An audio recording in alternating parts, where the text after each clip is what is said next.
السلام علیکم، آداب۔ میں ہوں علاؤالدین خان اور آپ سب دیکھ رہے ہیں سن سٹی نیوز۔ درشکوں، جیسا آپ سب جانتے ہیں کہ 29 نومبر کو ارریہ کے آزاد اکیڈمی میدان میں ایک اجلاس ہونا ہے،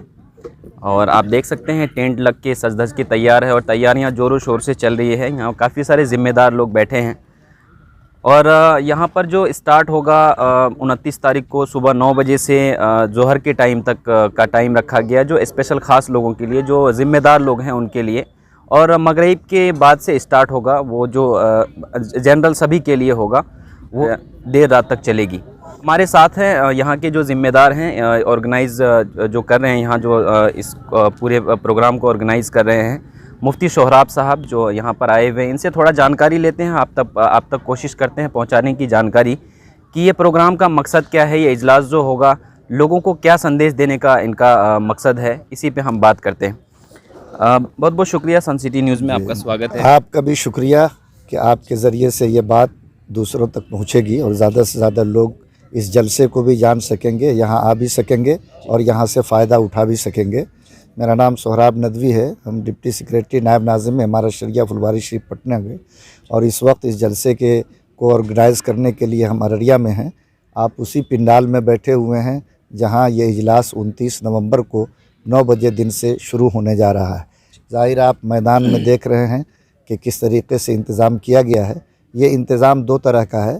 ایک تو 9 بجے سے لے کر 2 بجے دن تک جو خصوصی سیشن ہوگا، جس میں امارت شریعہ کے وہ نمائندہ جو گاؤں اور دیہات میں ہیں، شہر کے محلوں میں ہیں، جن کو ہم لوگ نقیب کہتے ہیں، نائب نقیب کہتے ہیں، جو امیر شریعت کے نمائندہ اور امارت شریعہ کے ترجمان کہلاتے ہیں، جن کی تعداد 3000 کے قریب ہے، ان کو یہاں پر اس میں سیشن میں بلایا گیا ہے۔ اس کے علاوہ جو ضلع کے علماء ہیں، ائمہ ہیں، مدارس کے ذمہ دار ہیں،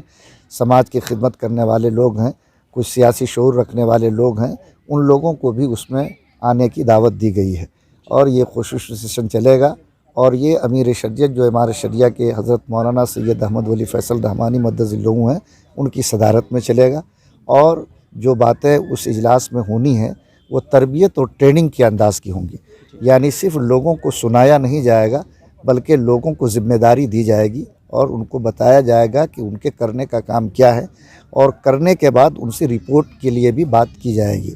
اس اجلاس میں جن مدوں پر فوکس کیا جائے گا وہ امارت شریعہ کے وہی مدعے ہیں جس پر امارت شریعہ 100 سال سے کام کر رہی ہے، یعنی سماجی ایکتا کا کام، کہ ایکتا کو بڑھاوا دینا، سماج میں انصاف کو عام کرنے کے لیے، جس کے لیے امارت شریعہ تقریباً 80 جگہ پر دارالقضاء کا نظام قائم ہوئے ہیں، جہاں کونسلنگ کے ذریعے لوگوں کے معاملے کو حل کیا جاتا ہے اور اس کے ذریعے سماج میں انصاف عام ہوتا ہے۔ اسی طریقے سے شکشا کے میدان میں لوگوں کے اندر بیداری آئے۔ امارت شریعہ اس میں کئی اعتبار سے کام کرتی ہے۔ بیسک مذہبی تعلیم کے لیے امارت شریعہ 200 مکتب چلاتی ہے۔ اس کے علاوہ امارت شریعہ کے 8 ٹیکنیکل کالج چل رہے ہیں۔ امارت شریعہ میں قاضی اور مفتی کی پڑھائی کا انتظام ہے، اور امارت شریعہ کے جو امیر شریعت ہیں ان کی سرپرستی میں رحمانی 30 چل رہا ہے، جو ہائیر ایجوکیشن میں مسلمانوں کو بڑھاوا دینے کے لیے کوشش کر رہی ہے۔ تو اس طریقے سے اس میں اس مدعے کو لایا جائے گا کہ ہمیں جو تعلیم کی کمی ہے اس کو کیسے ختم کیا جائے، اور ہم تعلیم کے میدان میں جو دیش کے لیے بھی، سماج کے لیے بھی، ہر انسان کے لیے ضروری ہے اور بہت لازمی چیز ہے، اس کو کیسے بڑھاوا دیا جائے۔ اسی طریقے سے سماج میں ایک دوسرے کا کام آنا، ایک دوسرے کی خدمت کرنا، اس میں بھی امارت شریعہ کام کرتی ہے۔ ابھی 4 ہاسپٹل امارت شریعہ چلا رہی ہے، ایک ہاسپٹل کی بنیاد مدھوبنی میں ابھی ڈالی گئی ہے۔ اس کے علاوہ کہیں پر کوئی آفت، مصیبت، زلزلہ، سیلاب، طوفان آتا ہے تو امارت شریعہ بغیر کسی دھرم، ذات، مذہب کے فرق کے وہاں خدمت کا کام اور سماج کی سیوا کا کام کرتی ہے۔ تو اس طرح سے یہ مدعے بہت ضروری ہیں جس پر امارت شریعہ کام کرتی ہے۔ ان میں بھی ان مدعوں کو فوکس کرنے کے ساتھ جو سماج میں اس وقت خرابیاں بڑھ رہی ہیں، جیسے نشہ کی خرابی ہے، جہیز کی خرابی ہے، آپس میں جھگڑوں کی خرابیاں ہیں، ان جھگڑوں کو کیسے سماج سے کم کیا جائے، نشہ سے پاک سماج کیسے بنایا جائے، جہیز کی لعنت سے کیسے ہم لوگ نکل سکیں، ان خاص مدعوں پر بہت ہی طاقتور انداز میں گفتگو ہوگی اور ہمارے علماء کرام اس پر بحث کریں گے۔ اسی طریقے سے مدرسوں کا نظام ہے، اسکول کا نظام ہے، وقف کی جائیداد کا مسئلہ ہے، اس کی حفاظت کیسے ہو، اس کا صحیح استعمال کیسے ہو، اس کو لوگ غبن نہ کریں، ان سب سلسلے میں لوگوں کو ہدایات دی جائے گی۔ گویا یہ جلسہ عام جلسوں سے بالکل الگ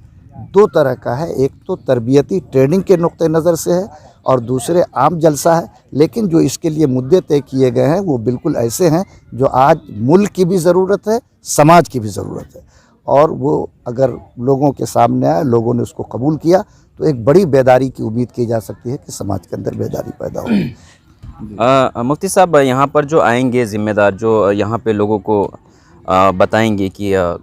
سماج میں کیسے کام کرنا چاہیے، چاہے وہ نشہ پہ ہو یا دہیج پہ ہو، تو کون کون آنے والے ہیں یہاں پر؟ کہاں کہاں سے مولانا آنے والے ہیں؟ اس میں یو پی جیسے دیوبند سے، لکھنؤ ندوے سے، اڑیسہ جگت سنگھ پور سے، بنگال سے، جھارکھنڈ سے، بہار سے، اور امارت شریعہ جو بہت بڑا ادارہ ہے جہاں بڑے بڑے علماء ہیں، وہاں کے بڑے لوگ جن میں امیر شریعت تو ہیں ہی، ان کے علاوہ نائب امیر شریعت ہے مولانا شمشاد رحمانی صاحب، امارت شریعہ کے جو ایکٹنگ سیکریٹری ہیں قائم مقام ناظم جناب مولانا شبلی القاسمی صاحب، امارت شریعہ کے چیف قاضی ہیں جناب مولانا مفتی انصار عالم قاسمی صاحب، امارت شریعہ کی ڈپٹی سیکریٹری ہیں مولانا مفتی ثناء اللہ قاسمی صاحب، اس طرح کے علماء آ رہے ہیں، اور یہاں بھی مقامی اعتبار سے بھی کچھ لوگ ایسے ہیں جن کو ہم لوگ ان کی رائے لیں گے، ان کو اظہار خیال کا موقع دیا جائے گا، وہ لوگ اپنی بات کریں گے۔ یہ اس طرح سے انشاءاللہ بہت چنیدہ لوگ چن کر لائے جا رہے ہیں جو ڈیٹا کی روشنی میں لوگوں کے سامنے باتوں کو پیش کر سکیں۔ کیا مفتی صاحب یہاں کیا لگتا ہے کہ ارریہ کو کچھ سوغات ملنے والا ہے امارت شریعہ کی طرف سے؟ جیسا کہ آپ نے کہا کہ 4 ہاسپٹل ابھی چل رہا ہے ان کا، ارریہ کے لیے بھی کچھ ایسا گھوشنا ہونے والا ہے؟ دیکھیے، گھوشنا برائے گھوشنا جو ہمارے موجودہ امیر ہیں ان کا معمول نہیں ہے، لیکن بہرحال کام ان کی فکر کا حصہ ہے۔ امارت شریعہ میں ایک بڑا دفتر یہاں قائم ہے جہاں دارالقضاء کا نظام چل رہا ہے، مکتب کا نظام بھی چل رہا ہے، اور جو آگے پلاننگ ہے، ظاہر ہے جب تک سورسز نہیں ہوں گے کام نہیں ہوگا۔ تو ہم لوگ ہیں، ہمارے ساتھ حاجی اکرام صاحب بیٹھے ہوئے ہیں اور بھی دوسرے ذمہ دار حضرات ہیں، اس فکر میں ہم لوگ لگے ہوئے ہیں کہ جب ہم لوگ پلیس دیں گے تب کوئی کام ہوگا، پلیس نہیں ہوگا تو کوئی کام کیسے ہو سکتا ہے۔ تو اس لیے ہم لوگ اس میں لگے ہوئے ہیں کہ یہ جو موقع ہے اس موقع کا بڑا فائدہ اس ڈسٹرکٹ کو ملے، اور جب اجلاس اتنا بڑا ہو رہا امیر شریعت آ رہے ہیں تو کچھ اس طرح کا کام بھی یہاں کیا جائے، اس سلسلے میں ہم لوگ سوچ رہے ہیں اور اس سلسلے میں فکر لیے ہوئے ہیں۔ یہاں پر کیا خواتینوں کے لیے بھی کچھ انتظام کیے گئے ہیں؟ نہیں، اس جلسے میں بالکل خواتین کو الگ رکھا گیا ہے، کہیں سے بھی خواتین کی شرکت نہیں ہے، بلکہ ہم آپ کے مادھیم سے کہنا چاہیں گے کہ کوئی بھی خاتون ہرگز اس جلسے میں نہ آئیں، ان کے لیے کوئی بندوبست کوئی انتظام نہیں ہے۔ ہم نے جس طریقے سے خواتین کی ریلی الگ کی تھی، ہم خواتین کا الگ سیشن بلائیں گے اور پھر خواتین کا الگ جلسہ ہوگا جس میں پردے کے ساتھ اور جو دوسری شرعی حدود ہیں اس کی رعایت کے ساتھ اس میں بات چیت کی جائے گی۔ جی، ہم سے بات کرنے کے لیے بہت بہت شکریہ۔ جی، ہمارے ساتھ اس وقت میں الحاج اکرام الحق صاحب جو استقبالیہ کے صدر ہیں، نائب صدر جناب جعفر رحمانی صاحب،